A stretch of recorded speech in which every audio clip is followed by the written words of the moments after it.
କରିଛି କେଜାଣି ଆଜି ଆସୁ ତାର ଦିନକୁ ମୋର ଦିନେ ବୁଝିଲ କି ମନ୍ଦାକିନି ଭଲ ମନ୍ଦ ତମର ଦିନ କିଛି ନାହିଁ ଯେତେବେଳେ ମୋର ସେଥିରେ ଖାଲି ବକର ବକର ବକର ମୋ ମୁଣ୍ଡଟା ଖରାପ କରିସାଇଲାଣି ଆସିବାକୁ ଏବେ ଆସିକି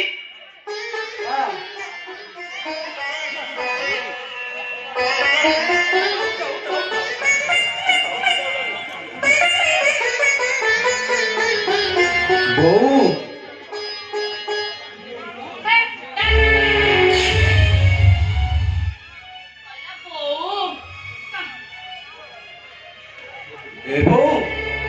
କାହିଁକି ମନ ଉଣା କରୁଛୁ କହିଲୁ ବୋଉ? ମୋ ସାମୁକାକୁ ବାହା ହେଇଗଲି ବୋଲି। ଏ ବୋଉ ସାମୁକାଟା ଭାରି ଭଲ ପିଲା ଲୋ ବୋଉ। ତା ଛଡା ଆମେ ଦୁଇ ଜଣ ଭଲ ପାଉଛୁ ଲୋ ବୋଉ।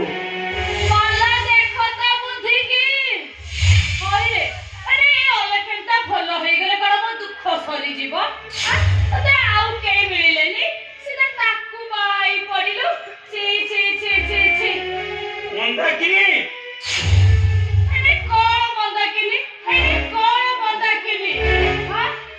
ହେଇଟି ତୁ ଯଦି ଚାହୁଁଛୁ ଏ ଅଲକ୍ଷେଣ୍ଟା ଏ ଘରେ ରହିବ 5 ଲକ୍ଷ ଟଙ୍କା ଯୌତୁକ ଏଇଟା କଣ କହନ୍ତି ଏଇ ଯୋଉ କଣ ଫ୍ରିଜ ଟିଭି ଟେବୁଲ ଆଉ ଗୋଟେ କଣ ଏ ଡ୍ରେସିଂ ଆଇନବ ଏଗୁଡାକ ଆଣିବ ତାପରେ ଯାଇ ଆକୁ ବହୁ ଭାବରେ ସ୍ୱୀକାର କରିବ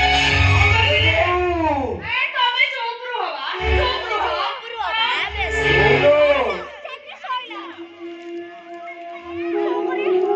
ସିଏ ଏତେ ଟଙ୍କା କୋଉଠୁ ଆଣିବ? ସେ ତ ତା ଘର ଦ୍ୱାର ବାପା ସମସ୍ତଙ୍କୁ ଛାଡି ମୋ ହାତ ଧରି ଚାଲି ଆସିଛି। କୋଉଠୁ ଆଣିବ ଲୋ ବୋଉ ସିଏ? ତମେ ଯଦି ଚାହିଁବ ଯୌତୁକ ଆପେ ଆପେ ମିଳିଯିବ। କହିଲୁ ଭାଇ ବାପା ମୁଁ କହି ରାସ୍ତା କରିଦେବା ଦିଖଣ୍ଡ ଜମି ମୋ ନାଁରେ କରିଦିଅ। ନା ମୁଁ କେବେ ତା କରିଦେବିନି। ଆରେ ସେ ଦିଖଣ୍ଡ ଜମି ଛଡା ରଘୁନାଥ ମହାନ୍ତିର କଣ ଅଛି? ମୁଁ କେବେ ସେଇ ଜମି ତୋ ନାଁରେ କରିଦେବିନି। ଆରେ ସେଥିରେ ତମ ଦି ଜଣଙ୍କ ଭାଗ ଅଛି ରେ କାହିଁକି? ଜମିଟା କଣ ଆମେ ବିକି ଦଉଛେ? ତମ ନାଁରେ ଥିଲା ମେଘା ନାଁରେ ରହିଲା ଆମ ଘରେ ତ ରହିଲା ନା। ତା ଛଡା ତମେ କଣ ଚାହୁଁଛ ଆମେ ଦି ଜଣ ଘରେ ନ ରହୁ ବୋଲି? ତୁ ବୁଝୁନୁ କାହିଁକି ସାଗର? ମତେ କିଛି ବୁଝିବା ଦରକାର ନାହିଁ ବାପା। ତମେ ମେଘା ନାଁରେ ସେ ଜମି ଦି ଖଣ୍ଡ କରିଦିଅ। ବାପା ସେ ଯାହା କହୁଛନ୍ତି ଠିକ କହୁଛନ୍ତି ଆମର ସେ ଧନ ସମ୍ପତ୍ତି କିଛି ବି ଦରକାର ନାହିଁ। ଏମାନଙ୍କୁ ଜାଣିନୁ ରେ ମା ଏମାନେ ଦି ଜଣ ମଣିଷ ନୁହନ୍ତି।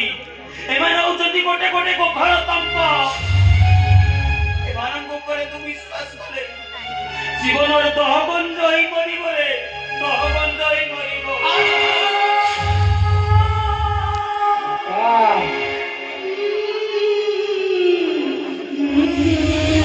ମରିବାଟା ଯଦି ଆମ ଭାଗ୍ୟରେ ଲେଖା ଥିବ ତାକୁ କରିକି ଅଟେଇ ପାରିବ? ମୋ ବୋଉ ମୋର ଟିକେ ଖୁସି ଦେଖିବା ପାଇଁ ମୋ ଭାଇ ମୋର ଟିକେ ହସ ଦେଖିବା ପାଇଁ ଦରକାର ପଡ଼ିଲେ ମୁଁ ଏ ଜୀବନଟାକୁ ଦେଇଦେବି। ତମେ ସେ ଜମି ଦି ଖଣ୍ଡ ମେଘାନାରେ କରିଦିଅ ବାପା। ତମକୁ ତମ ସାଗରର